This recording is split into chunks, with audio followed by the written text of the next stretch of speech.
呢度係北京嘅 CBD，呢個商場叫世貿天街。Here's Beijing CBD, and this is the Place Mall. Down in the basement, it's all about food. But check this out. The shop up ahead's gone bust. Nobody's renting it. Same over here. One shop's open, but two more nearby are empty. Up on the first floor, just one store's running. The whole row's dead. It's eerily quiet. Before the pandemic, the place was hopping, never like this. Now it's a ghost town. These shops have sat empty forever, no takers, and the whole floor is just collecting dust. If this keeps up, the whole mall's done for. Downstairs, same deal. Nobody's around. Recently, a vlogger visited the palace in central Beijing and found that most of the businesses, from the restaurants on the basement level to the clothing and luxury stores on the ground and first floor, had closed or were undergoing renovations.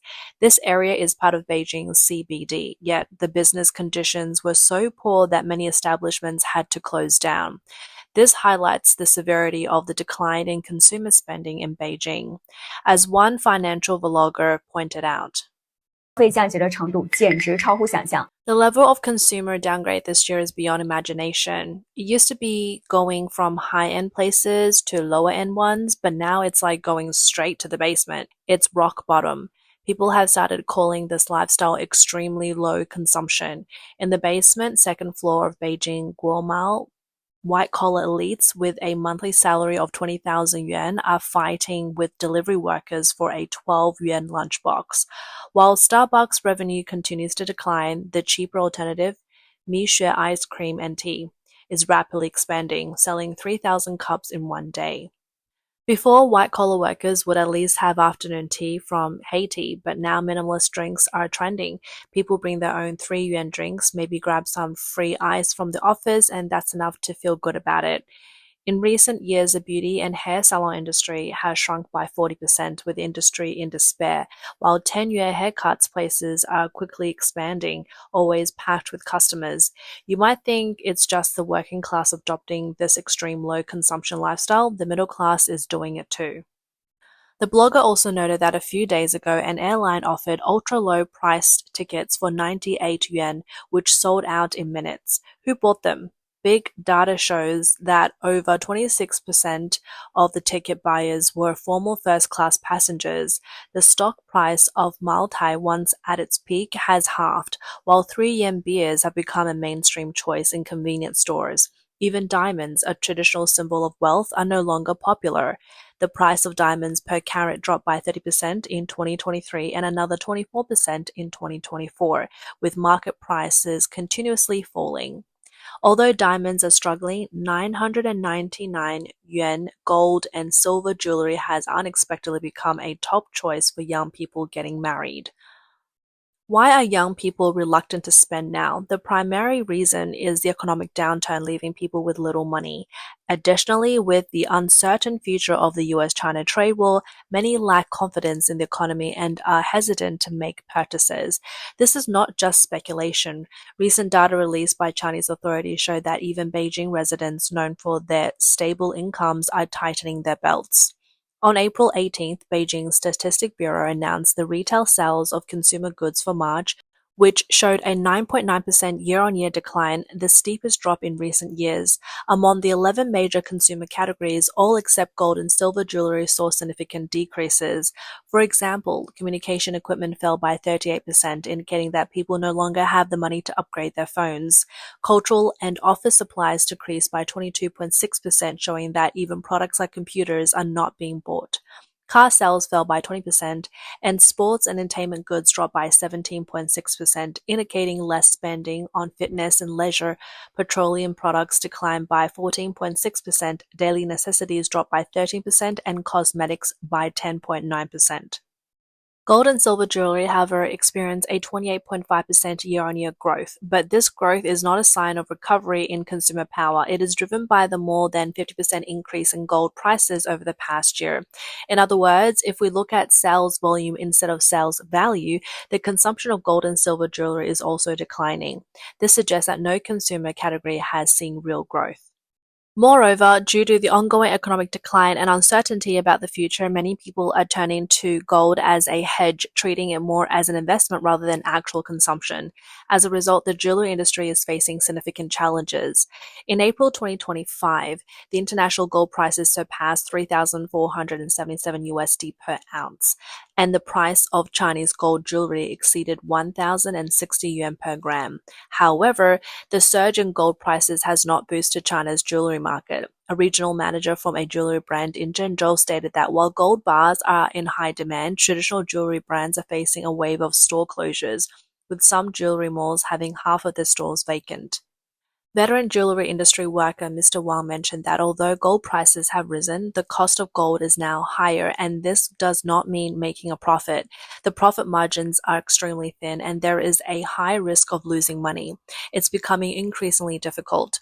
President of Yiduo International Jewelry Trading Center Li Zhiguo stated that the jewelry industry is facing unprecedented confusion, with wholesale gross margins under 1% and retail gross margin under 10%, while overall cost exceeds 10%. Ma Zhong, chairman of Zhongyuan Jewelry City, also mentioned that many bosses are struggling this year due to fierce competition and intense industry pressure. Some industry insiders believe that the jewelry industry is undergoing an unprecedented shakeout, with more and more people, whether brands or jewelry malls, unable to survive and being eliminated by the market. Turning to the restaurant industry, March's restaurant revenue decreased by 3% year-on-year, while the sales of grain and oil products increased slightly by 1%, indicating that fewer people are dining out. The widespread closure of restaurants further confirmed this trend. Mr. Chen, a Beijing resident, told Radio Free Asia that many shops and restaurants have closed and only takeaway businesses are thriving. He said, "The crowded scenes we used to see in Beijing are gone. Now most places are closed and many shops are available for rent." Mr. Chen described his current life as calculating every expense, saying he only buys what is necessary and has reduced spending by half. He said, "At least I've saved half and I don't buy luxury items anymore. Now it's just about filling my stomach. I don't consider anything else. I used to occasionally visit restaurants with my family, but now I mostly cook at home. It's definitely cheaper than dining out." Another Beijing resident, Mr. Chen, also told Radio Free Asia that many stores in Beijing have closed, with some due to excessive government intervention, such as the removal of low-income populations under the leadership of former Beijing Party Secretary Cai Qi. Many street vendors, like those selling roasted bread, sausages, and cold noodles, popular with blue-collar workers, have gradually disappeared. Now, with insufficient consumer power, many restaurants are facing a decline in business and are unlikely to survive much longer. Mr. Chen also mentioned that the economic decline in Beijing in recent years is related to government policy errors, including the removal of low-income populations. The COVID-19 pandemic prolonged lockdowns and issues with vaccines. The number of deaths has been high, and many businesses have withdrawn investment, closed down, or reduced staff and wages. With fewer people living in Beijing, those with disposable income have decreased significantly, and shopping malls are nearly empty. The restaurant industry has indeed faced many closures, and once bustling streets in Beijing and Shanghai now look deserted. A Beijing middle-class resident born in the 80s shared his personal experience and thoughts on the consumption downgrade among Beijing's middle class. 北京中产的消费降级降成什么模样了？ What's Beijing's middle-class spending look like now? Picture my crew. Top university grads, a decade of work, with cars, homes, and kids in Beijing. 2 years back, our weekend vibe was taking the kids to the suburbs. We'd head out Saturday, stay overnight, and return Sunday. It was so common, you couldn't snag a decent suburban hotel for 2,000 yuan a night. We'd often split a big villa with a few families, firing up barbecues, singing, playing cards, while the kids ran wild together. Back then, a weekend like that, food, lodging, gas, ran each family 2,000 to 3,000 yuan. Add grandparents and an extra room, and costs doubled. Now, same friends, but we hit a park instead. I bring a hammock, a tent, and a picnic, and we're set. The fun's still there, but we're spending maybe a tenth of what we used to. That's our family spending downgrade. A vlogger also pointed out that the decline in consumption is not only reflected in family life but also have deeply affected workplace socializing. In the past, financial professionals in Beijing were known for their lavish business dinners.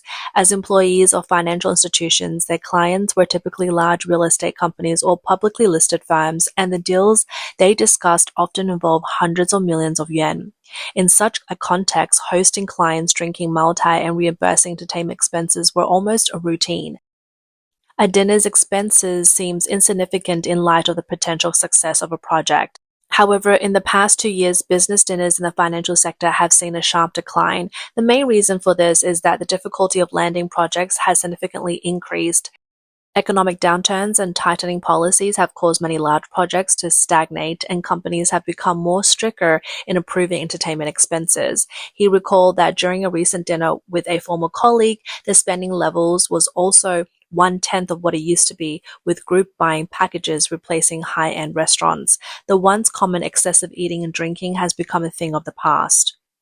This change mirrors the overall struggles in the restaurant industry. A restaurant owner in Beijing who operates a mid-sized eatery revealed that after a busy year, he was left with a profit of only 7,400 yuan after deducting cost and employee wages. He lamented, "It's better to just do delivery." According to Beijing Statistic Bureau data, the profits of large-scale restaurants in the city dropped an astonishing 88% in 2024. This figure, though hard to believe, aligns closely with the extent of consumption downgrading among the middle class. As a key force in social consumption, the spending habits of the Gen Y middle class directly influence market trends. The shift in this group's consumption pattern is a true reflection of the sluggish consumer market in Beijing. This is just the consumption data for March before the US-China tariff war took full effect. The impact of the trade war on people's lives has yet to fully unfold. It is expected that the future consumption outlook in China will become even gloomier. The observation of well-known distant Ji Fen further confirms this reality. After visiting several cities recently, he noted that the economy is generally sluggish, and no one he spoke to believed the economy was better this year than last. Ji Fen mentioned that the art world has also been severely impacted, with over 100 artists leaving the Shongzhuang art district within a year, and their work being largely ignored. Many business people have gone bankrupt, and the economic downturn has also affected the cultural industry. He observed that the prosperity of Beijing's restaurant industry is now a thing of the past, with only affordable, old-brand chain restaurants still managing to stay afloat. For example, Northeast homestyle restaurants like Da Ya Li and Jing Shou Shao are popular due to their reasonable prices. However, even these chain restaurants have lost their previous bustle. Ji Fen recalled it used to be common to wait in line for 1 or 2 hours at these restaurants, but now you can find empty seats anytime. Ji Fen also mentioned that with income sharply reduced, even those with some money prefers to keep it in the bank, fearing further economic deterioration. This is why, despite a decline in China's economy and consumption power last year, national savings actually increased. The Chinese government has taken a firm stance against the US reciprocal tariff policy, retaliating repeatedly. However, Ji Fen observes that the domestic economy is not as strong as the authorities claim. He said foreign trade is basically half shut down. If the US reciprocal tariffs continue and the US and China decouple, about 70 to 80% of businesses will have no chance. Ji Fen revealed that the consumption downgrade in Beijing has even affected the government's stability maintenance system, with significant reduction in stability maintenance funds. The government has strictly limited public servants, lavish eating and drinking. The tight funds have made it difficult for national security personnel responsible for monitoring him to get reimbursements. In the past, they could borrow money and reimburse it later, but now they must pay up front, and reimbursement can take up to 6 months, which has led to complaints among national security officers. He further pointed out that industries like real estate, land, stocks, and cars are in decline, and the restaurant industry is also in trouble. People are generally tightening their belts and living difficult lives. Although official consumption has not been affected, the purchasing power of officials can only support a few high-end restaurants, unable to save the entire restaurant industry. Ji Fen lamented, "It is people who are living tough lives, not the officials." Beijing, as China's political and cultural center, is home to a large number of public servants, doctors, teachers, and state-owned enterprise employees. These groups have the highest average salaries and the most stable incomes in the country, and they are relatively unaffected by economic fluctuations. They should, in theory, provide strong support for the consumer market. However, even residents of Beijing with such solid financial backings have started tightening their belts, making it clear that the situation is similarly bleak in other regions. China's consumption slowdown is closely linked to the deterioration of the macroeconomic environment. Since the end of the pandemic, China's economic recovery has been slower than expected, with many factories and physical stores shutting down. As China enters 2025, the ongoing US-China trade war is putting more pressure on Chinese exporters, and the risk of an economic slowdown are intensifying. Recently, several foreign investment banks have lowered their growth forecast for China's economy in 2025. For example, UBS revised its forecast for China's 2025 economic growth down from 4% to 3.4%.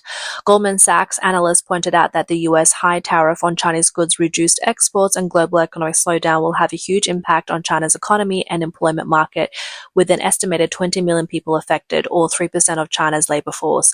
This will undoubtedly further weaken consumption power. Goldman Sachs has also revised its 2025 China GDP growth forecast down from 4.5% to 4%. Furthermore, the root cause of China's consumption slowdown is not only the external impact of the tariff war, but also internal economic structural issues and the lack of social security. People are facing multiple pressures: employment uncertainty, mortgage burdens, high education and healthcare costs, and inadequate pension guarantees. These factors have collectively suppressed consumption willingness, making people more inclined to save rather than spend. As a report from Nomura Securities pointed out, the most effective and quickest way to boost consumption in the current environment is to strengthen the social security system. The report suggests that if the government invests resources to improve pension security for low-income groups, people's consumer confidence will significantly increase, which would drive a recovery in the consumer market. However, the Chinese government would rather have people tighten their belts and live tough lives than benefit the public, as this does not serve its own interests. The Chinese Communist Party has long relied on supply-side economics, driving growth through investments in manufacturing and infrastructure. There is still a lack of momentum for a policy shift towards promoting consumption and driving economic growth. This can also be seen in the difference in the proportion of consumer spending to GDP between the US and China. US household consumption accounts for nearly 70% of GDP, while China's is less than 40%. The Washington Post analysis pointed out that this shift may impact China's goal of maintaining 5% annual economic growth, and promoting domestic consumption requires ensuring that the public has money and purchasing power, which would give them a voice, something the authoritarian Beijing government fears. At an April 23rd event in the Institute of International Finance, U.S. Treasury Secretary Scott Bessent bluntly stated that China's economic model is unsustainable and that over-reliance on export manufacturing will exacerbate trade imbalances. He called for a beautiful rebalancing between the U.S. and China, but emphasized that China needs structural reforms. Bessent said China in particular is in need for a rebalancing. Recent data shows the Chinese economy tilting even further away from consumption towards manufacturing. China's economic system, with growth driven by manufacturing export, will continue to create even more serious imbalances with its trading partners if the status quo is allowed to continue. He pointed out that China's current economic model is based on relying on exports to overcome economic difficulties. This is an unsustainable model that harms not only China but also the entire world. He said China needs to change. The country knows it needs to change. Everyone knows it needs to change, and we want to help it change because we need rebalancing too.